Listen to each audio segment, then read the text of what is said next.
दोस्तों स्वागत है आपका प्रोजेक्ट सिविल सर्विसेज चैनल पर। आज की क्लास हमारी प्रोजेक्ट करंट अफेयर्स की होगी, जिसमें हम multiple choice questions 56 to 60 discuss करने वाले हैं। आप पीडीएफ टेलीग्राम के चैनल से प्राप्त कर सकते हो। देखते पहला क्वेश्चन। 71वां गणतंत्र दिवस, इस पर ककसार लोक नृत्य का आयोजन किया गया था। इसके संबंध में हमें निम्नलिखित कथनों पर विचार करना है। इस बार जो 26 जनवरी 2020 को गणतंत्र दिवस आयोजित हुआ था वो 71वां था। देखते पहला कथन। यह नृत्य छत्तीसगढ़ के बस्तर क्षेत्र में अबुझ माड़िया जनजाति के द्वारा प्रदर्शित किया जाता है। एकदम ठीक बात है, छत्तीसगढ़ का बस्तर क्षेत्र है, वहां पर जनजाति निवास करती है। यह नृत्य केवल पुरुषों के द्वारा ही किया जाता है, इसमें महिलाएं भागीदारी नहीं रखती है। देखो केवल आते ही थोड़ा सा अलर्ट हो जाना। यूपीएससी में सामान्य तौर पर ऐसे कथन गलत होते हैं और ये भी गलत है। इसमें पुरुष और महिला संयुक्त रूप से अपनी भागीदारी दर्ज कराते हैं। उनके पास में एक मौका रहता है अपना जीवन साथी का चयन करने का, तो ये गलत हो जाएगा। इसमें पूछा क्या हमें? सत्य कथन, तो इसमें तो सत्य कथन केवल एक है, ए ऑप्शन। देखते हैं इसके बारे में कुछ और जानकारी। ककसार नृत्य छत्तीसगढ़ का बस्तर क्षेत्र है, अबुझ माड़िया जनजाति इसका प्रदर्शित करती है और इसे पुरुष महिलाएं संयुक्त रूप से भागीदारी दर्ज कराते हैं और उनको अपने जीवन साथी को चुनने का एक मौका मिलता है। इसके माध्यम से अच्छी फसल के लिए ककसार देवता को प्रसन्न किया जाता है और इस देवता के नाम के आधार पर इसका नाम ककसार नृत्य है। देखो ये फोटो भी दे रखी है।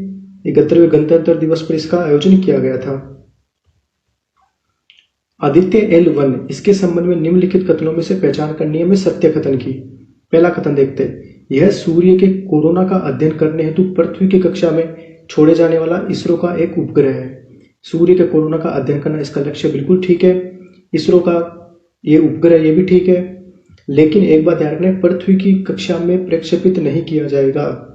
आदित्य L1, इसमें देखो L1 है, ये है लैग्रेंज पॉइंट, यानी एक लैग्रेंज पॉइंट है, वहां पर इसको प्रक्षेपित किया जाएगा। पहले इसका नाम था आदित्य 1। आदित्य 1 नाम था, तब प्लान था कि इसको पृथ्वी की ऑर्बिट में प्रक्षेपित किया जाएगा, लेकिन उस प्लान को कैंसिल कर दिया गया। क्यों किया गया? क्योंकि हमें सूर्य के सोलर विंड का अध्ययन करना है और अगर पृथ्वी की ऑर्बिट में उसको प्रक्षेपित किया जाता तो थोड़ी सी दिक्कत होती है अध्ययन करने के लिए। अब हम देखते हैं कि L1 बिंदु आखिर क्या है। देखो ये मान लो पृथ्वी है और ये है सूरज। पृथ्वी का एक चुंबकीय क्षेत्र होता है, वो चुंबकीय क्षेत्र मान लेते हैं हम इतना है, या जो गुरुत्वाकर्षण बल है उसका पावर चुंबकीय क्षेत्र वो इतना है। तो अगर जहां जहां ये है, ये चुंबकीय क्षेत्र है पूरा गोल।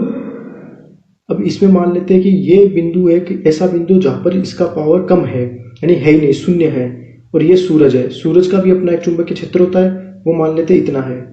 तो यहाँ पर देखो आप, ये एक बिंदु है जहां पर इन दोनों का एक पावर समान है, इसमें पृथ्वी के चुंबकीय क्षेत्र शून्य हो जाता है। तो ये जो बिंदु है, ये बिंदु है L1, जहां पर दोनों का ही चुंबकीय क्षेत्र समान हो जाता है, शून्य हो जाता है। ठीक है दोस्तों, दूसरा कथन देखते हैं। इस उपग्रह के द्वारा सूर्य के चुंबकीय तूफानों का अध्ययन किया जा सकेगा। ये ठीक है, बिल्कुल इसके तहत इनका अध्ययन कर सकेंगे। अच्छा, इनका अध्ययन करने का फायदा क्या होगा हमें? इसके मुख्य रूप से दो फायदे हैं। अगर हम सूर्य के सोलर विंड का अध्ययन कर लेते हैं और उनसे निकलने वाले चुंबकीय तूफानों का अध्ययन कर लेते हैं, तो जो पृथ्वी की ऑर्बिट में जितने भी सैटेलाइट है, जैसे भारत के लो अर्थ ऑर्बिट में रिमोट सेंसिंग सैटेलाइट है और मिड अर्थ ऑर्बिट में नेविगेशन के अन्य देशों के सैटेलाइट है, और जियो स्टेशनरी जियो सिंक्रोनस ऑर्बिट में कम्युनिकेशन सैटेलाइट है, तो इनमें सैटेलाइट से उन तूफानों से हम बचा सकेंगे इन सैटेलाइट को। तो ये एक पहला फायदा। दूसरा फायदा, आपको ने दो टर्म सुनी होगी, एल नीनो और ला नीनो। तो अगर हम इन सोलर विंड का अध्ययन कर लेते हैं तो हमें पता लगेगा टेम्परेचर में कब वृद्धि होगी, तो उस हिसाब से हम अपनी प्लानिंग कर सकेंगे। तो इसमें एक सही तो केवल दो है। इसके बारे में जानकारी ज्यादा कुछ है नहीं, वो मैंने बता दिया आपको, एक्सप्लेन में कर दिया। अर्थ ओवरशूट डे के संबंध में निम्नलिखित कथनों पर विचार करना है। इसकी गणना IUCN के द्वारा प्रत्येक वर्ष की जाती है। ये देखो IUCN इसमें गलत है, इसमें WWF world wide food fund और ग्लोबल फुटप्रिंट नाम के NGO वो इसको रिलीज करते हैं। विगत 20 वर्षों में यह तथ्य उजागर हुआ है कि अर्थ ओवरशूट डे का निरंतर समय बढ़ रहा है। नहीं दोस्तों, गलत है ये भी, इसका निरंतर समय घट रहा है। इसका पिछले 20 वर्षों में 2 माह का जो टाइम है वो कम हुआ है। पहले सितंबर था 20 वर्षों से पहले, अब वो जुलाई तक आ गया है। ये है क्या, वो देखते एक्सप्लेन में। इसमें डी ऑप्शन होगा, उपरोक्त में से कोई नहीं। अर्थ ओवरशूट डे, सबसे पहले देखते हैं इसको रिलीज कौन करता है, इसको मनाता कौन है? वर्ल्ड वाइड फंड और ग्लोबल फुटप्रिंट नेटवर्क, ये NGO है दोनों ही, तो ये इसका आयोजन करते हैं। देखो 29 जुलाई इस बार का जो अर्थ ओवरशूट डे था वो था 29 जुलाई को। तो इसका मतलब क्या हुआ कि पूरे वर्ष भर का जो संसाधन होता है वो मनुष्य ने 29 जुलाई तक ही उपयोग कर लिया। तो इसका सीधा मतलब है कि हम संसाधनों का दोहन बहुत अधिक गति से कर रहे हैं, उतना हम उन रिसोर्सेज का प्रोडक्शन नहीं कर पा रहे। तो इससे नुकसान दोनों को, मनुष्य को भी और एनवायरमेंट को भी। और ये विगत 20 वर्षों में 2 माह कम हुआ। पहले हम 20 वर्षों से पहले सितंबर था जिसके तहत हम अर्थ ओवरशूट डे आता था, लेकिन अब वो जुलाई तक आ गया है। तो ये एक चिंता का विषय है। देखते अगला question. National education alliance for technology के संबंध में निम्नलिखित कथनों में से हमें असत्य कथन की पहचान करनी है। देखो असत्य कथन पूछा है, ध्यान रखना। यह विज्ञान एवं प्रौद्योगिकी मंत्रालय का कार्यक्रम है जो सार्वजनिक एवं निजी भागीदारी के तहत क्रियान्वित किया जा रहा है। ये तो ठीक है कि सार्वजनिक और निजी भागीदारी के तहत क्रियान्वित हो रहा है, लेकिन ये विज्ञान और प्रौद्योगिकी मंत्रालय का कार्यक्रम नहीं है। यह मानव संसाधन विकास मंत्रालय का कार्यक्रम है। इसका उद्देश्य उच्च शिक्षा में अच्छे परिणामों हेतु तकनीकी का बेहतर प्रयोग करना। ये ठीक है। और एक बात ध्यान रखना, उच्च शिक्षा यहाँ पे होगी, तो ये थोड़ा ध्यान रखना, ये ठीक है। इसमें असत्य पूछा, असत्य हो जाएगा। ए ऑप्शन केवल एक। नीट मानव संसाधन विकास मंत्रालय के द्वारा सार्वजनिक एवं निजी भागीदारी के तहत क्रियान्वित किया जाने वाला कार्यक्रम। इसमें मिनिस्ट्री ध्यान रखना, मानव संसाधन विकास मंत्रालय।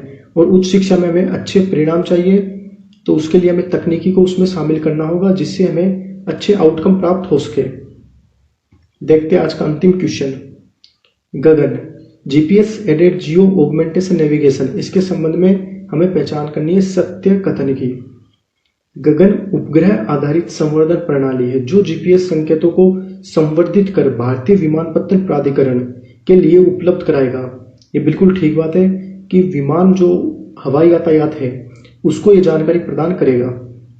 गगन के द्वारा खराब मौसम में भी हवाई यातायात के नौगों में मदद मिलेगी। ये ठीक है, ये तो अभी हमने डिस्कस किया कि हवाई यातायात के नेविगेशन में ये हेल्प करेगा। अगर खराब मौसम है तो भी ये हेल्प करने में सक्षम है। गगन का एक लाभ यह है कि इसमें भूमि आधारित के अंदर एयर ट्रैफिक कंट्रोल रूम पर निर्भरता कम हो जाएगी। ये भी ठीक है। वो कैसे हो गया मैक्सवेल देखते हैं, इसमें सभी ठीक है। देखो गगन इसरो और एएआई दोनों को संयुक्त रूप से इसका क्रियान्वित किया जा रहा है। ये एक उपग्रह आधारित संवर्धन प्रणाली है। कैसे? आपको पता होगा कि यूएसए के द्वारा जीपीएस को संचार के लिए यूज किया जाता है, तो इसी से हमने लिंक किया है गगन को।